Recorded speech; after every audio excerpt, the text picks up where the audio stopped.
Good morning students. आज की class में हम एप्लीकेशन ऑफ डायमेंशंस देखेंगे। तो सबसे पहला एप्लीकेशन हम देखेंगे डायमेंशन का, to check the correctness of equation. कोई भी दी हुई इक्वेशन सही है या गलत है उसका बारे में पता लगाना सीखेंगे, है ना। तो उसके पहले सबसे पहले हम पढ़ते हैं डायमेंशनल होमोजेनिटी। Dimensional homogeneity.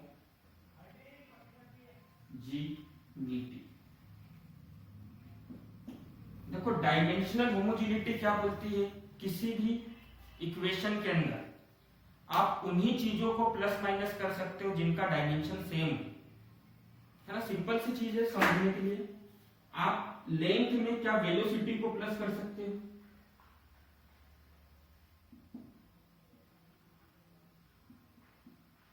क्या लेंथ में आप वेलोसिटी को प्लस माइनस कर सकते हो? सोच के बताओ।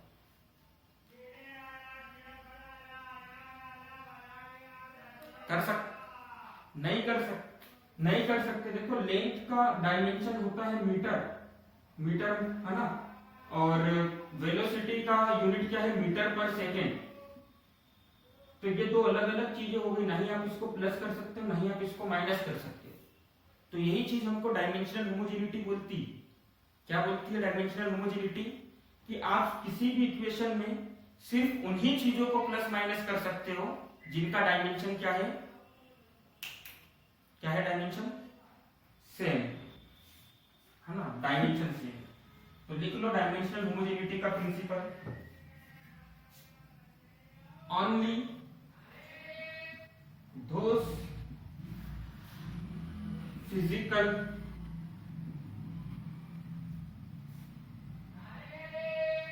quantities can be added or subtracted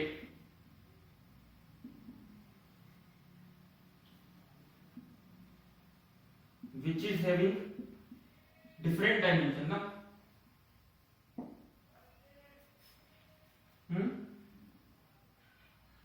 different dimension same dimension, अब इन्वॉल्व रहो which is having same dimension. मतलब अगर इक्वेशन है a equals to b plus c, है ना, एक जनरल इक्वेशन लेते हैं समझने के लिए। दिख रहा है सबको बोर्ड पे a equals to b plus c लिखा हुआ दिख रहा है? रिकॉर्डिंग वाले में नहीं दिख रहा है तो इसको लिख देते हैं। एक जनरल इक्वेशन लेते हैं a equals to b plus c. अगर ये तीनों फिजिकल क्वांटिटी अलग अलग और आप इन दो फिजिकल क्वांटिटी को प्लस कर रहे हो, बीच में इक्वल्स टू का साइन लगा हुआ, तो इसका मतलब b का डायमेंशन और c का डायमेंशन सेम होगा, तभी तो आपस में प्लस हो रही है। दो फिजिकल क्वांटिटी आपस में प्लस कब होगी? जब उनका डायमेंशन सेम होगा। तो b का डायमेंशन और c का डायमेंशन क्या होना चाहिए? यहाँ पर सेम होना चाहिए। और इक्वल्स टू का साइन लगा हुआ है विथ a, इसका मतलब a, b और c तीनों का डायमेंशन सेम होगा कि अलग अलग होगा? सेम होगा। तो किसी भी इक्वेशन की जब अपन करेक्टनेस निकालते हैं तो देखो इक्वेशन भी कुछ कुछ ऐसे फॉर्म में लिखी हुई रहती है, तो हम क्या ऑब्जर्व करते हैं, क्या हर फिजिकल क्वांटिटी का, क्या हर टर्म का डायमेंशन सेम है? अगर किसी इक्वेशन में हर टर्म का डायमेंशन सेम है, मतलब a, b, c तीनों के डायमेंशन इक्वल है, तो हम क्या बोलेंगे? Equation is correct. अगर तीनों के डायमेंशन इक्वल नहीं है तो हम क्या बोलेंगे? Equation is not correct. Clear सबको?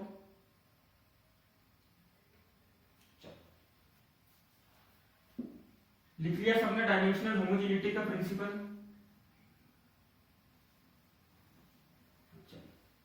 तो सबसे पहला एग्जाम्पल देखते हैं अपन इसका, हेडिंग लगा लो, to check the correctness of equation. Correctness of equation, किसी भी इक्वेशन की करेक्टनेस पता लगाने के लिए। इक्वेशन ऑफ मोशन सबने पढ़ी। देखो v equals to u plus at, बताओ ये इक्वेशन सही है या गलत है? अभी तक तो हम बस आंख बंद करके भरोसा करते आए थे कि हमको एक इक्वेशन दे रखी v equals to u plus at जो कि इक्वेशन ऑफ मोशन होती है, तो हमने कभी इसके ऊपर सवाल भी नहीं उठाया कि ये सही है तो क्यों है, गलत है क्या, है ना। माइक बंद करके रखो प्लीज। अब देखो यहाँ पर v क्या है, अमन यहाँ पे ध्यान दो, मैं आपके लिए अलग से बता रहा हूँ चीज, है ना, इनको सबको आता है। v क्या है, वेलोसिटी। वेलोसिटी क्या होता है, डिस्प्लेसमेंट अपॉन टाइम, है ना। अब डिस्प्लेसमेंट क्या होता है, जैसे मान लो पॉइंट ए ये रहा, पॉइंट बी ये रहा, आप पॉइंट ए से पॉइंट बी तक ऐसे जाओ या डायरेक्टली पॉइंट ए से बी तक चले जाओ, तो shortest distance between from initial point two final point, initial point से फाइनल पॉइंट की जो शॉर्टेस्ट डिस्टेंस होती है उसको हम क्या बोलते हैं, डिस्प्लेसमेंट।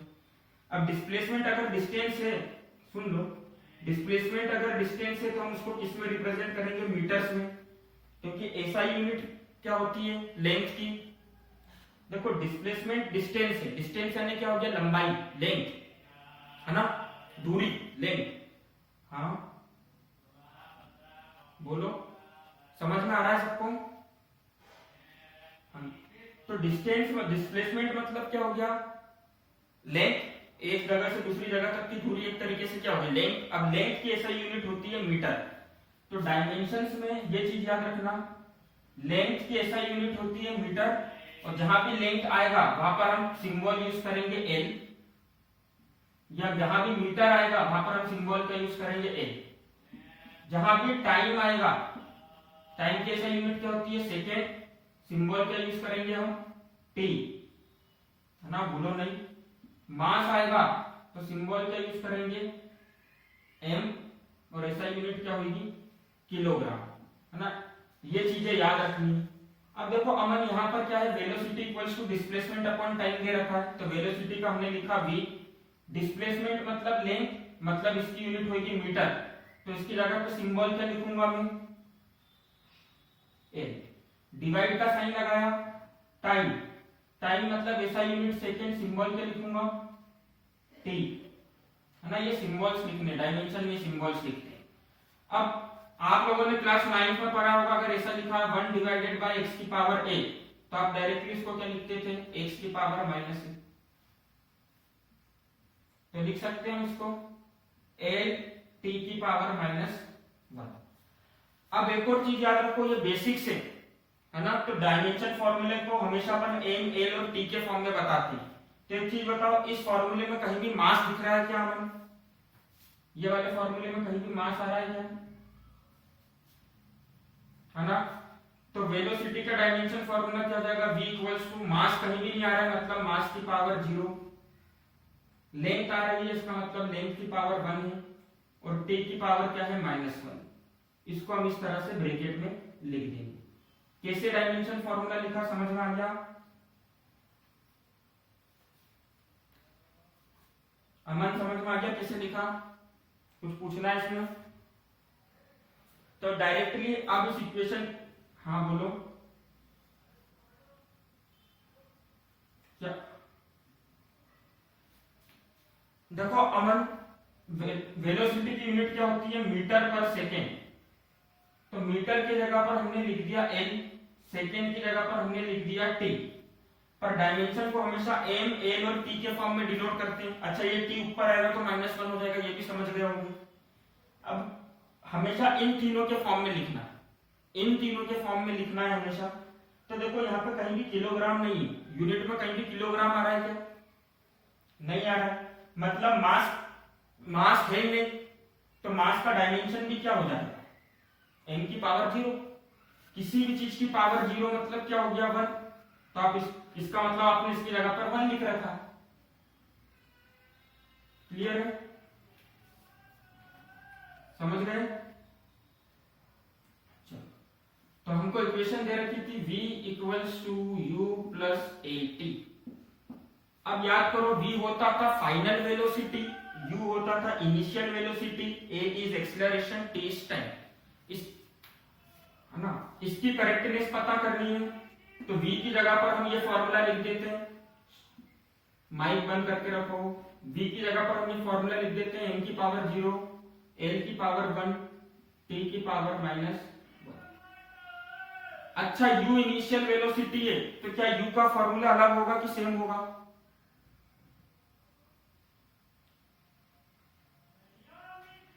सेम रहेगा। वेलोसिटी तो वेलोसिटी है, इनिशियल हो या फाइनल उससे थोड़ी मतलब है डायमेंशन में, यूनिट तो सेम रहेगी ना। इनिशियल वेलोसिटी की यूनिट भी मीटर पर सेकंड रहेगी, फाइनल वेलोसिटी की ऐसा थोड़ी होगा कि मीटर पर सेकंड स्क्वायर है, इनिशियल वेलोसिटी की यूनिट मीटर पर सेकंड है। दोनों की यूनिट सेम रहेगी मतलब डायमेंशन भी सेम रहेगा। तो यहां पर डायमेंशन क्या हो जाएगा, m की पावर 0, l की पावर 1, t की पावर -1। इतना समझ गए सब? कोई डाउट है इसके अंदर? जल्दी बताओ। अब बात करते हैं अगली हमारी टर्म जो आ रही है इक्वेशन में, वो है एक्सेलरेशन। अगला हमारा जो टर्म आ रहा है इक्वेशन में वो क्या है, एक्सेलरेशन। तो एक्सेलरेशन क्या होता है,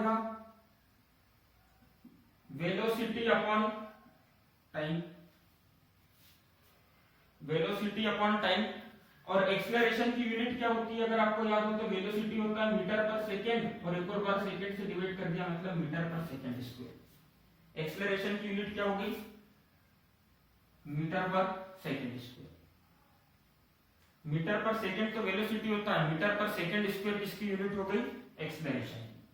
चलो अब मीटर की जगह पर क्या लिख सकते हैं, मीटर एल, मीटर का सिंबल क्या है डायमेंशन के लिए एल, तो हमने लिख दिया एल। टाइम की यूनिट होती है सेकेंड और उसका सिंबल क्या है टी। अब एक चीज बता, यहाँ पे टाइम की पावर सेकेंड की पावर में 2 दे रखा है, मतलब टी की पावर में भी क्या चला जाएगा 2। इसको वापस से सॉल्व कर लेंगे तो हम क्या लिख सकते हैं, एल टी की पावर -2 है ना, ये टी की पावर ऊपर चले गया -2। चलो सॉल्व करके लिख लो क्या हो जाएगा, m की पावर 0, l की पावर 1, t की पावर -2। इतना समझ गए? अमन कुछ दिक्कत है अभी तक? m की पावर 0, l की पावर 1, t की पावर -2 है ना। अब यार ये चीजें लिख लेना, मैं मिटाने जा रहा हूं क्योंकि फिर वो बोर्ड के अंदर कवर नहीं हो पाएगा।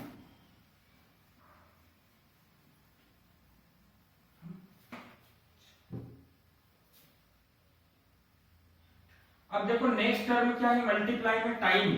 ये तो हमने एक्सेलरेशन का यूनिट लिखा है, उसके बाद अगला क्या है टाइम। टाइम का ऐसा यूनिट क्या होता है, सेकेंड का सिंबल मतलब टी, दोनों का मल्टीप्लाई करो क्या हो जाएगा, m की पावर 0, l की पावर 1, t की पावर -1 इक्वल्स टू m की पावर 0, l की पावर 1, t की पावर -1 प्लस m की पावर 0, l की पावर 1, t की पावर। अब देखो आपने क्लास 9 में पढ़ा था x की पावर a मल्टीप्लाई x की पावर b। यहाँ पे देखो टाइम का टाइम में मल्टीप्लाई होगा, ये मत कर देना टाइम का लेंथ में मल्टीप्लाई कर दो, टाइम का मल्टीप्लाई टाइम में होगा। तो जब बेस सेम होता है तो देखो यहाँ पर भी बेस सेम है, टी बेस है, जब बेस सेम होता है तो पावर क्या होती है मल्टीप्लाई में।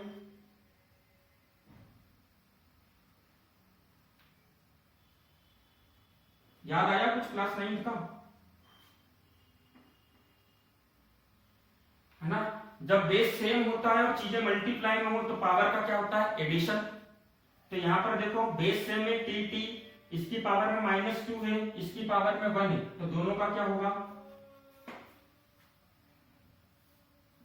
-1 होगा ना। -2 + 1 3 कैसे होगा, -2 + 1 प्लस माइनस माइनस साइन किसका बड़े वाले नंबर का, तो ये हो जाएगा m0 l की पावर 1, t की पावर -1, m0 l की पावर 1, t की power -1 plus m0 l t की power minus. Is get clear? इतना समझ गए सब? अब देखो लेफ्ट हैंड साइड का डायमेंशन क्या है, m0 l की पावर 1 t की पावर माइनस 1। u का डायमेंशन भी सेम आ रहा है, m0 l की पावर 1 t की पावर माइनस 1। तीसरी वाली टर्म जो है हमारी 80, उसका डायमेंशन भी सेम आ रहा है, m0 l की पावर 1 t की पावर माइनस 1। तो हम क्या लिखेंगे, इक्वेशन इज करेक्ट। और इक्वेशन करेक्ट क्यों है?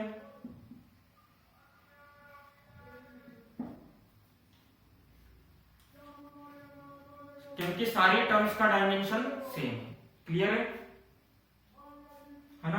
तो हम आंख बंद करके भरोसा नहीं करते थे, हमको पता था कि इक्वेशन ऑफ मोशन करेक्ट है। अच्छा, एक इक्वेशन ऑफ मोशन का क्वेश्चन करोगे अभी क्लास में। एस मतलब डिस्प्लेसमेंट, यू मतलब इनिशियल वेलोसिटी, टी मतलब टाइम, 1/2 ए मतलब एक्सेलरेशन, टी स्क्वायर मतलब टाइम का स्क्वायर। देखो ये सारे फॉर्मूले यूज होंगे, कुछ अलग से फॉर्मूला यूज नहीं होगा, तो जल्दी क्वेश्चन हो जाना चाहिए। दूसरी चीज, जिसको डाउट हो कि सर 1/2 आ रहा है, तो देखो 1/2 नंबर है। डायमेंशन लिखते समय हम कोफिशिएंट वाले नंबर का यूज नहीं करते। मार्क माय वर्ड्स, डायमेंशन लिखते समय हम कोफिशिएंट में जो नंबर आता है उसको कंसीडर नहीं करते हैं। क्लियर है? नहीं तो आप में से कुछ ऐसा लिख दे 1/2 m0 l और t की पावर 0, ऐसा लिख दे। तो ऐसा मत लिखना, उसका कोई सेंस नहीं होगा। ठीक है? हम यहाँ पे फिजिकल क्वांटिटी की बात कर रहे हैं।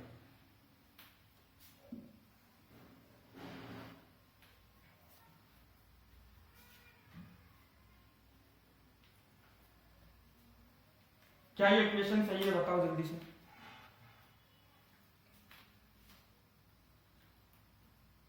अमन अभी वेलोसिटी का डायमेंशन निकाला था, वही यूज करना है। टाइम का डायमेंशन भी वही है। एक्सेलरेशन का भी अभी डायमेंशन निकाला था, वही यूज करना है। टाइम का डायमेंशन मतलब टी का स्क्वायर हो जाएगा। एस मतलब डिस्प्लेसमेंट, डिस्प्लेसमेंट मतलब लेंथ, और लेंथ का डायमेंशन क्या होगा, एल होगा, सिंबल, है ना? तो काफी इजी क्वेश्चन है, करो।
करा?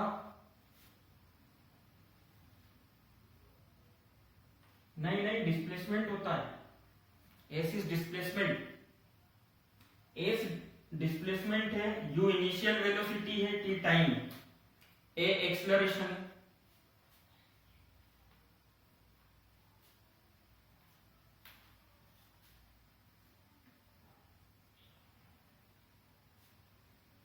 करेक्ट है कि नहीं? इक्वेशन बताओ, है ना? क्या फाइनल आंसर और डायमेंशन क्या रहा होगा? m की पावर 0 l t की पावर 0। सिमिलरली यहां पर भी m की पावर 0 l t की पावर 0 प्लस m की पावर 0 l t की पावर 0, है ना? मैंने डायरेक्टली सोल्व करा, यही आंसर आ रहा है सबका। ईशिका, भारती, मनस्वी, अजय, वरदान, अमन।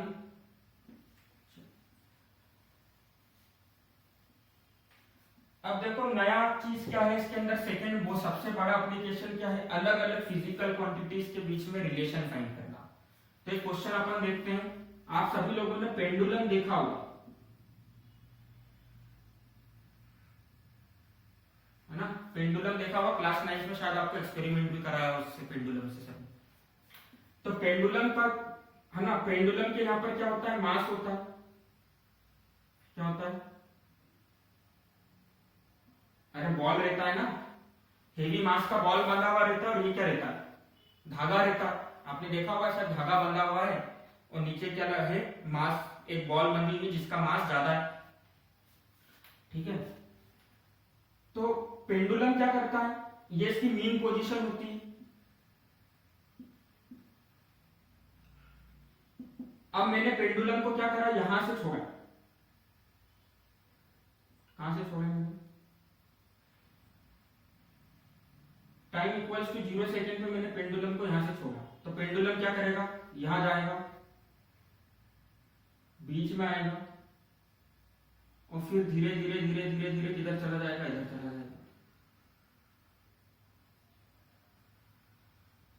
फिर वापस रिटर्न आना चालू करेगा, इधर आएगा, इधर आएगा, इधर आएगा, इधर आएगा, और धीरे धीरे वापस कहां पर आ जाएगा, इधर आ जाएगा। जितना टाइम पेंडुलम ने वापस से स्टार्टिंग पोजीशन पर आने में लगाया है, उस टाइम को हम क्या बोलेंगे, टाइम पीरियड, है ना? सिंपल सी लैंग्वेज में भी अपन बात कर रहे हैं, उस टाइम को क्या बोलेंगे अपन, टाइम पीरियड। अब ये पेंडुलम का जो टाइम पीरियड है, हमको क्या लगता है किन किन चीजों के ऊपर डिपेंड करना चाहिए? हो सकता है किसी ने इतना बड़ा धागा लेके पेंडुलम बना दिया, तो उसका टाइम पीरियड कुछ अलग होगा। हाँ, तो टाइम पीरियड किसके ऊपर डिपेंड कर सकता है, लेंथ के ऊपर डिपेंड कर सकता है। हो सकता है किसी ने 2 किलो के मास की जगह 10 किलो वाली बॉल लगा दी, तो उसके लिए टाइम पीरियड अलग हो जाएगा। और एक चीज देखो, अर्थ क्या करती है, हर ऑब्जेक्ट के ऊपर एक फोर्स लगाती है, इसको अपनी तरफ खींचना चाहती है। उस फोर्स को हम ग्रेविटेशनल फोर्स बोलते हैं। मतलब ये लेंथ के ऊपर भी डिपेंड कर रहा है, मास के ऊपर भी डिपेंड कर रहा है, और एक्सेलरेशन ड्यू टू ग्रेविटी के ऊपर भी डिपेंड कर रहा है। तो टाइम पीरियड किन किन चीजों के ऊपर डिपेंड कर रहा है, लेंथ ऑफ स्ट्रिंग, मतलब इस धागे की लंबाई कितनी है, इस बॉल का मास आप क्या रखते हो उसके ऊपर भी डिपेंड करेगा, और ग्रेविटेशनल फोर्स ऑफ अर्थ उसके ऊपर भी डिपेंड करेगा। अभी हमको बोला है डिपेंड कर रहा है, पर ध्यान से सुनो, ये नहीं बोला कि डायरेक्टली प्रोपोर्शनल है, इनवर्सली प्रोपोर्शनल है, या लेंथ के स्क्वायर के प्रोपोर्शनल है ना? ऐसा कुछ नहीं बोला, सिर्फ क्या बोल दिया, डिपेंड कर रहा है। और आपको क्या निकालना है, इसका, इन सबके बीच का रिलेशन फाइंड करना है। बहुत फेमस क्वेश्चन है, आपको क्या करना है, सबके बीच का रिलेशन फाइंड करना है ना? देखो फिजिक्स के अंदर आप डेरिवेशन बहुत करोगे, बहुत सारे डेरिवेशन आएंगे, तो ये बहुत इंपॉर्टेंट टूल है जिसकी हेल्प से आप कोई भी डेरिवेशन को इजीली कर सकते हो, है ना? जहां पर आपको मतलब डेरिवेशन का कुछ ज्यादा चीजें याद नहीं है, कैसे क्या करेगा, बस आपको ये पता कहां कहां डिपेंड कर रहा है, तो आप डायरेक्टली ये मेथड लगा के भी डेरिवेशन करोगे ना, तो फुल मार्क्स मिलने के चांसेस है। तो सीख लो इसको काफी अच्छे से। तो हमको क्या बोला कि टाइम पीरियड जो है पेंडुलम का, वो डिपेंड कर रहा है लेंथ के ऊपर। तो हमने बोल दिया चलो ठीक है, लेंथ के डायरेक्टली प्रोपोर्शनल मान लेते हैं, और ए। अच्छा, डायरेक्टली प्रोपोर्शनल, इनवर्सली प्रोपोर्शनल का मतलब तो समझते हो ना?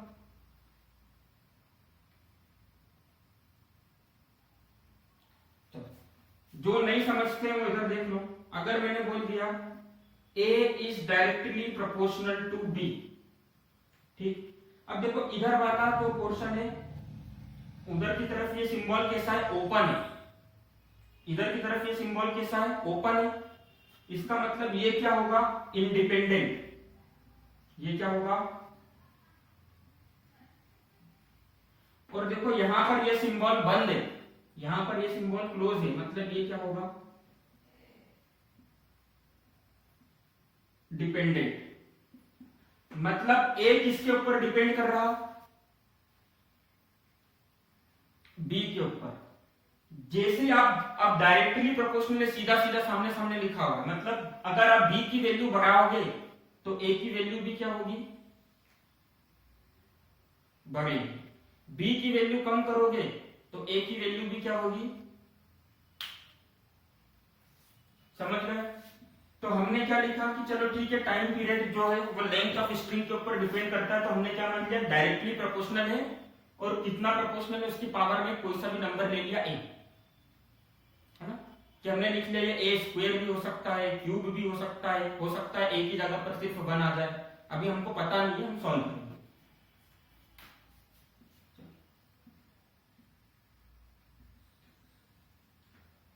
इसके लिए हमने क्या लिख लिया, मास के लिए क्या लिख लेते हैं, सिंपल सा, कि जो टाइम पीरियड है वो डायरेक्टली प्रोपोर्शनल होगा मास की पावर, इसकी पावर ए ले ली तो बताओ इसकी क्या है, बी। चलो, और एक्सेलरेशन ड्यू टू ग्रेविटी के लिए पावर क्या ले लेते हैं, सी। इतना क्लियर है सबको।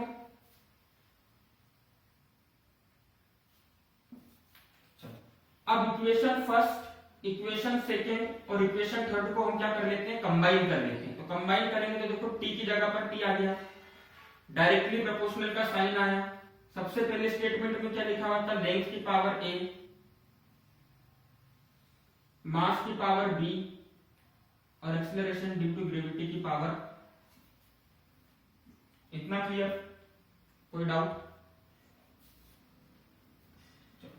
प्रोपोर्शनलिटी का साइन हम हटा लेते हैं और उसकी जगह कांस्टेंट पुट कर देते हैं कि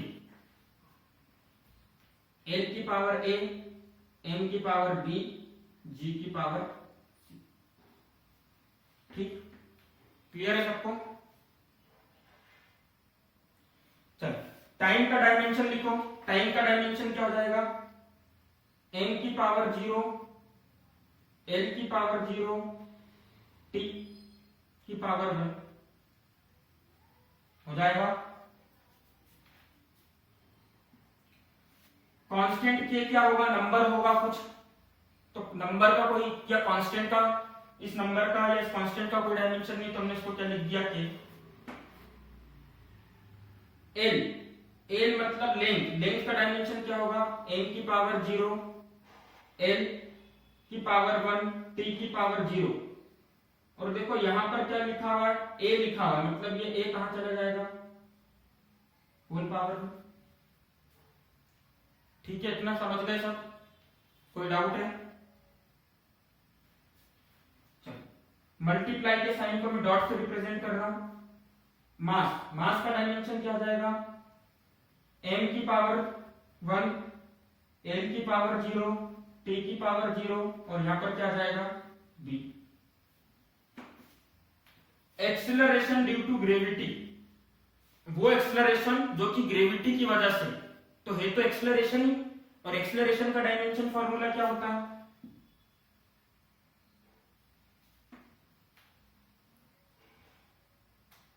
क्या होता है एक्सेलरेशन का डायमेंशन फॉर्मूला,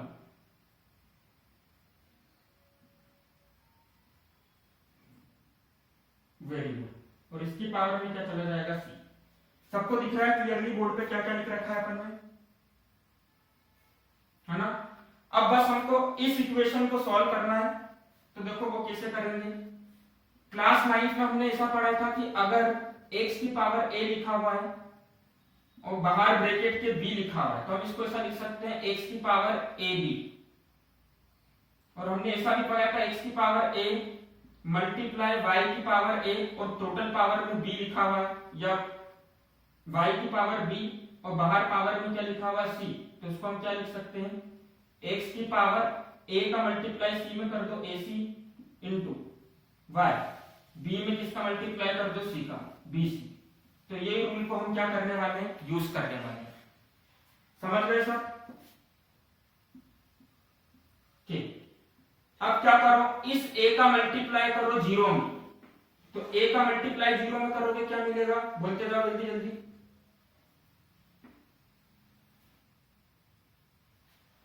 a का मल्टीप्लाई 0 में कर ये क्या मिलेगा, 0 मिलेगा ना, किसी भी चीज का 0 में मल्टीप्लाई। 1 का मल्टीप्लाई a में करोगे क्या मिलेगा, a मिलेगा, मतलब l की पावर a समझ गए ना, a की पावर में a कैसे आया, t की पावर में क्या आएगा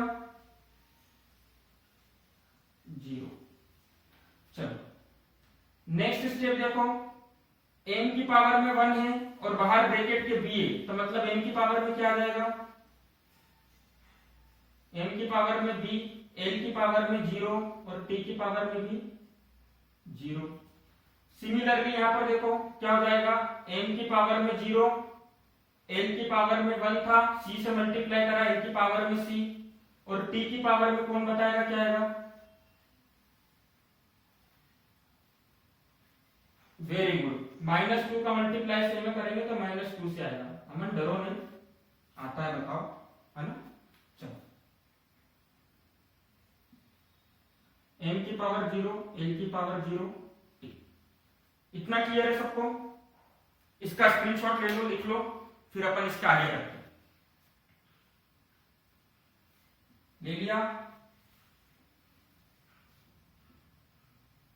करें आगे सॉल्व। आगे सॉल्व करते हैं। तो आगे सॉल्व करने के लिए हमने क्या लिखा देखो, लेफ्ट हैंड साइड को तो हमने एज इट इज लिख दिया, m की पावर 0, l की पावर 0 और t equals to, right hand side में क्या हो रहा है देखो, तीनों डायमेंशन वाली चीजें मल्टीप्लीकेशन में है, तीनों डायमेंशन वाली चीजें किसमें है, अब मल्टीप्लीकेशन में है, अगर मल्टीप्लीकेशन में बेस सेम हो तो पावर क्या होती है,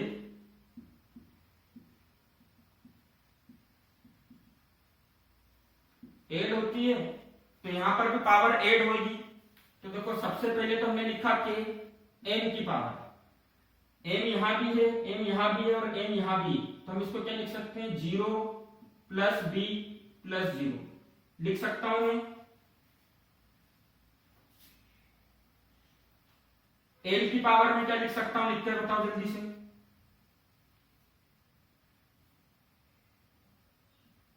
a plus 0 plus c, very good, और t की पावर में 0 plus 0 plus minus 2c, very good. चलो सॉल्व कर लो, इसके आगे का क्या हो जाएगा k, अब 0 प्लस b प्लस 0 करोगे मतलब m की पावर में b, l की पावर में a प्लस c और t की पावर में माइनस 2c, इतना क्लियर है सबको। अब देखो क्वेश्चन ऑलमोस्ट अपना सॉल्व हो चुका है। अब यहां पर हम कंपैरिजन करना चालू करेंगे, क्या करना चालू करेंगे, कंपैरिजन करेंगे और a b c की वैल्यू निकालेंगे। तो b की वैल्यू निकालना है हमको, तो देखो मास को कंपेयर करते हैं, मास को कंपेयर करो, लेफ्ट हैंड साइड में डायमेंशन में मास की पावर में क्या आ रहा और राइट हैंड साइड में मास की पावर में क्या आ रहा,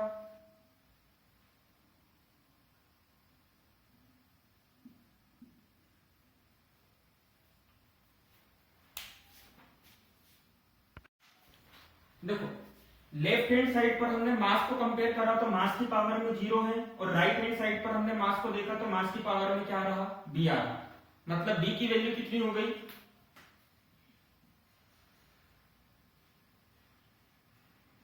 b की वैल्यू कितनी होगी बताओ,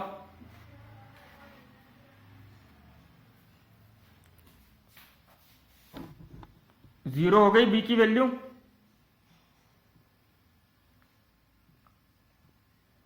है ना। चलो नेक्स्ट हम बात करते हैं लेंथ की, तो लेंथ को कंपेयर करते हैं। तो लेफ्ट हैंड साइड में लेंथ का डायमेंशन देखेंगे तो क्या दिखेगा हमको 0, और राइट हैंड साइड में क्या दिखेगा,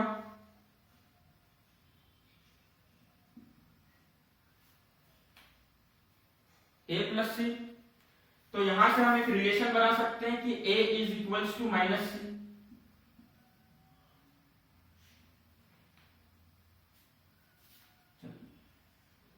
टाइम की पावर देखो, टाइम की पावर लेफ्ट हैंड साइड पर कितनी है, 1, लेफ्ट हैंड साइड पर 1 है और राइट हैंड साइड पर कितनी है, -2c। समझ में आ रहा है सबको इसी का, c की वैल्यू निकाल लो क्या हो जाएगी, 1 डिवाइडेड बाई 2 और माइनस, तो सी की आंसर आ गया -1/2। ए कितना हो जाएगा, कौन बताएगा मुझको? मनस्वी, ऋषिका, भारती, ए कितना हो जाएगा?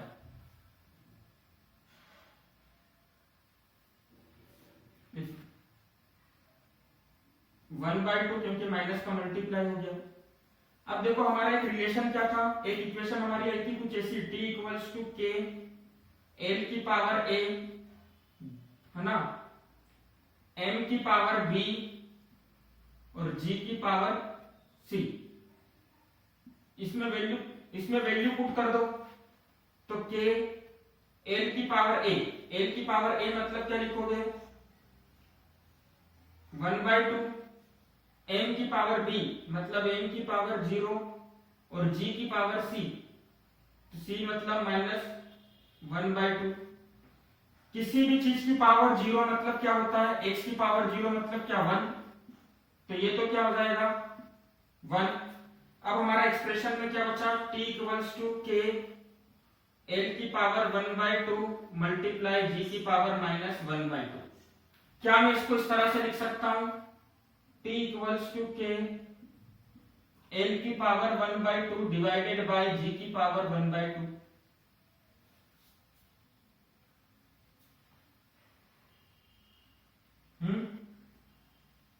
अभी थोड़ी देर पहले देखा था x की पावर -a का मतलब क्या होता है? 1 डिवाइडेड बाय x की पावर a।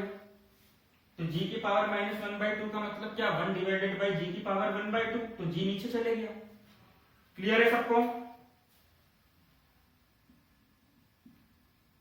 और सॉल्व कर लो, क्या आ जाएगा? t इक्वल्स टू के l बाय g की पावर 1/2। किसी भी चीज की पावर 1/2 मतलब वो क्या है? स्क्वायर रूट के अंदर है, मतलब l बाय g। तो देखो फिजिकल क्वांटिटी के बीच का रिलेशन एस्टेब्लिश हो गया। ठीक है, हो गया ना रिलेशनशिप एस्टेब्लिश। तो ये सेकेंड इंपॉर्टेंट एप्लीकेशन है किसका? डायमेंशंस का। ऐसा जरूरी नहीं कि सिर्फ आप इसी रिलेशन को एस्टेब्लिश कर सकते हो, बहुत सारे रिलेशन है जिनको आप बना सकते हो बाय दिस मेथड। तो आज के होमवर्क में आपको कुछ क्वेश्चंस दूंगा इसके, इक्वेशन की करेक्टनेस चेक करने के लिए और रिलेशन डिड्यूस करने के लिए, है ना। तो आज की क्लास हम यहीं पर एंड करते हैं। Bye everyone, have a good day. किसी को कुछ डाउट है, कुछ पूछना है? चलो, बाय एवरीवन।